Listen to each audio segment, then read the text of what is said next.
remember that each time Israel hears a foreign leader speak of its right to defend itself, it is further emboldened to continue murdering entire families in their sleep. Israel is killing Palestinians in Gaza, one family at a time. Israel is trying to uproot Palestinians from Jerusalem, expelling families, one home, one neighborhood at a time.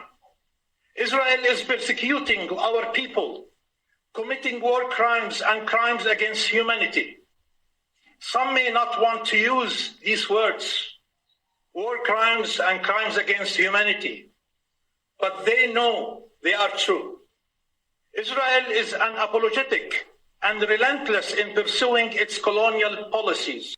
As the Palestinian people mark the 73rd anniversary of the Nakba, the catastrophe, Israel pursues the same policies of disposition, forced displacement, discrimination and denial of Palestinian rights.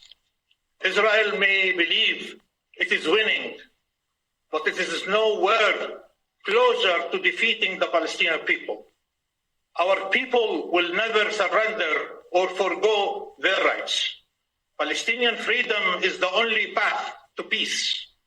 Since peace is the responsibility of this council, your council, helping achieve Palestinian freedom is its legal and moral duty. This is not the first time that Hamas has indiscriminately fired deadly missiles at Israeli civilians while hiding behind Palestinian civilians. But this time, it's different. It was completely premeditated by Hamas in order to gain political power. It was all a part of their vicious plan. While Hamas seeks the destruction of the state of Israel, it's also vying to take power in the West Bank and to replace the Palestinian Authority. You have two choices. You can create false moral equivalence, immoral equivalence between the actions of a democracy that sanctifies life and those of terrorist organizations that glorifies death by calling for restraint on all sides and failing to unequivocally condemn Hamas. If you make this choice, it will lead to the success of Hamas's insidious strategy of firing at Israeli civilians while hiding behind Palestinian civilians. It will lead to the deaths of more innocent Israelis and Palestinians. It will lead to the strengthening of Hamas, the weakening of the Palestinian Authority, and the undermining of the chances for a dialogue.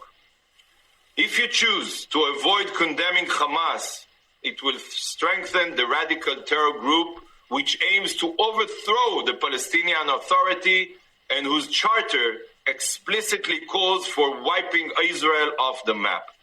It will continue the cycle of violence and undermine the chances for peace.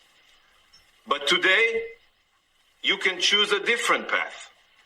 You can unequivocally condemn Hamas's indiscriminate and unprovoked attacks which threaten Israelis and Palestinians alike.